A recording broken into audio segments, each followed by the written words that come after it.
Do you want to make millions of FIFA coins every single month? Do you want the buying and selling prices for every single card on this game that is profitable to help you build the best ultimate team? If you do, head over to Foot Trading. For as low as £10.99 a month, you'll never need to spend a single penny on FIFA points whatsoever. We guarantee you'll make millions of coins.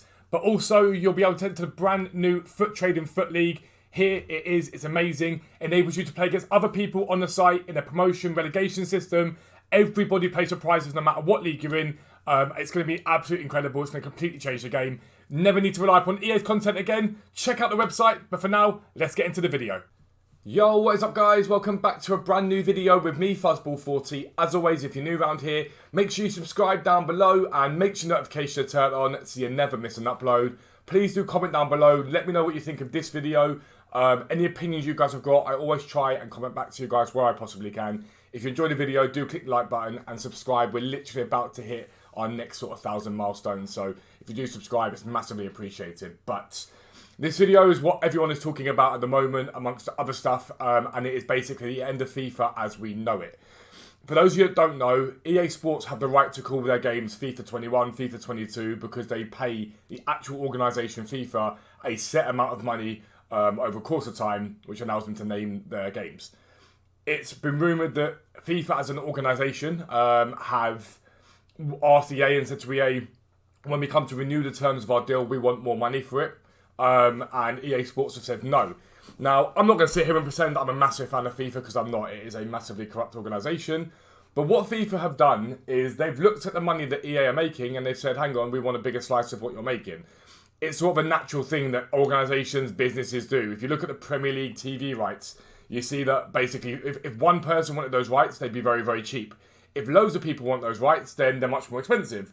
Now, that's not saying that loads of people want the name FIFA, but it is a massively profitable name to have. It's instantaneously recognised. And so FIFA said to EA, we want more money, and EA have said no. So now we're being told, as of like maybe a couple of weeks ago, maybe a month ago, that EA have decided to change the name of FIFA games to EA Sports Football Club. That's what they've approved it with, and changing it. Now, we might get a FIFA 23 because they've still got the rights until the end of this year, but I doubt it. But I'm going to be honest, it annoys me a little bit. EA's justifiable sort of reasons behind this is that they believe by having their excuse anyway, by using the FIFA name and everything that comes with it, it limits their ability to do whatever they want on the game. And that's nonsense. It's a lie. Basically, if you look at a game of FIFA, you're not really missing anything. You get Adidas boots in it, you get Nike, you get everything in it that we could only care about, basically. All the stuff we could care about.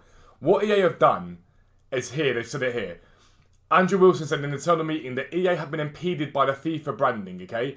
What he said in that meeting was that they would be able to go and negotiate their own deals with different companies to put whatever they want in the game. And they said that's what we have asked for as a player base. I don't remember anyone saying, oh, I'd love it if you had this specific pair of Nike boots or whatever it is. None of us really care about that. What we care about is the game being decent. Because if we're being entirely honest, it's been poor for a long time. I did like 22, and then as the years gone on, it's just got worse and worse in my opinion. Rather than spending their money on specific brand deals or whatever it is, spend your money on the servers, improve the game. Do whatever you can to make the game better. All I believe this is them hiding behind the fact that they don't want to pay more money and saying, oh, we can go and get the naming rights directly. What concerns me about that is one of the things that I've never liked about eFootball or PES is things like Manchester Reds and Manchester Blue. I like the actual names, which EA get as being part of FIFA. They lost a couple of them, but they get most of them. What's going to happen now is they're going to have to basically go to each club and buy the rights to their names. Now, that's concerning for two things. Number one, a club like Burnley, for example, will not have the same power to negotiate that as maybe Man City or Man United or Liverpool. And it's a bad thing because that's more money going to the big clubs who then can continue their monopoly over the top of the game, and smaller clubs will get less.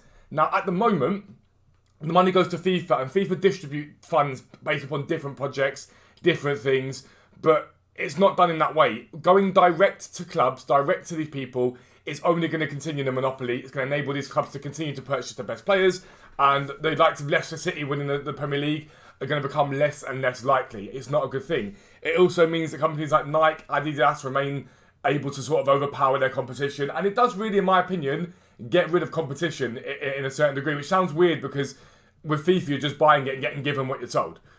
But something that I want to show you in terms of this, I want you to sort of grasp why you can understand FIFA saying, hang on, we want more money. When they negotiated the deal, I believe the last deal was negotiated it might have been 2018, but it might have been earlier than that. The overall revenue from Ultimate Team was 1.18 billion. Since then, it's jumped to 1.62 billion, is what it has jumped to, okay? Just across, mainly FIFA, but you've got NFL and Madden too, but mainly across FIFA. Madden and NFL don't really touch FIFA when it comes to Ultimate Team revenue. So you can understand why FIFA are saying, hey, we want more money. Now, what we've been told is that EA have turned around and point blank said to FIFA, no. Like, there's been no negotiation, there's been nothing at all. EA have done what they've always done to us as a player base and in general, and said you get what you're given.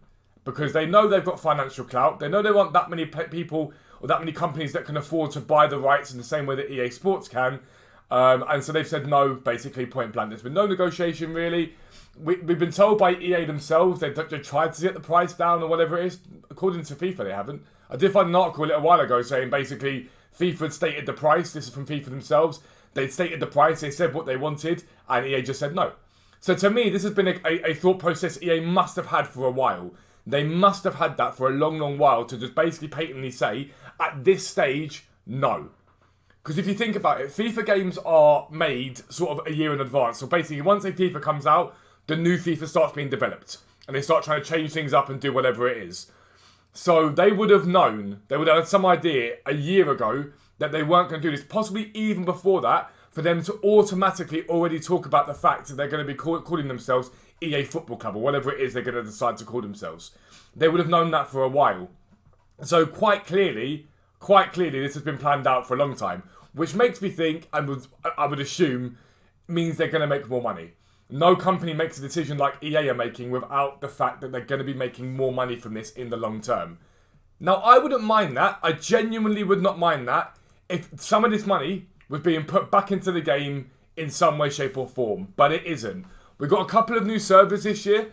The servers are okay this year. They're not terrible. But still, we run a tournament of Foot Trading and you're still having issues with peer-to-peer being poor. They really should be running on a decent server to stop that from happening.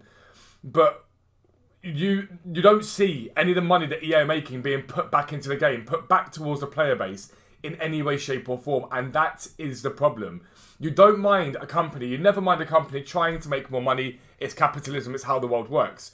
But when this money doesn't go back into the game, and actually, if anything this year, it's been an insatiable greed from EA. The sheer amount of promos and promo players that have come out this year, the sheer amount is exactly why people are falling out of love with FIFA. Although saying that, games are up year on year, way more people are playing this game. But those of us that have been here for a long time are really starting to fall out of love with Ultimate Team because it's becoming pointless. It really is becoming pointless. And so now, the difference that I would have in all of this is if EA came out and said, listen, we are not paying for these extortionate amounts from FIFA for whatever naming rights they want. And the reason we're doing that is we're going to put that money back into the game. We're going to put that money into better servers, into new game modes, into whatever it is, into improving career mode, whatever it is, so we can give you the best game possible. I'd say fair enough. But from EA themselves, all they've said is we are going to give you better licensing, so better like Nike and more realism in the game. I really don't care. I really could not care less about TIFOs, about stadiums, about any of that crap. What I care about is the game being playable, the game having some thought in it. People like Jamie Foot Economist that have gone across to FIFA and you've hoped for years that they're going to improve Ultimate Team, make it fairer, make it better, and it just has not happened in any way, shape or form. So this is just another example of EA's greed, and that is why FIFA is ending, because EA want to make more money. They don't care about us or any of that sort of stuff. They want to make more money, and in the long term, I think it'll be damaging to the game. I also think it'll be damaging to football as a whole, because these bigger teams are going to be able to maintain a monopoly of rights over other clubs, and it might be, for example, that Burnley can get 2 million for their naming rights, but City can get 15 million for theirs, and that's where the concern lies for me. It really does lie there for me in terms of the power that clubs will have to basically charge what they want to charge. Tell me what you think down below. I'm not a fan of this. I think it's poor. I think it's a bad decision. I also think it's a decision made out of greed. But if you're new around here, make sure you subscribe down below. Make sure your notifications are turned on so you never miss an upload. But for now, I'm out. Peace out. I'll speak to you soon.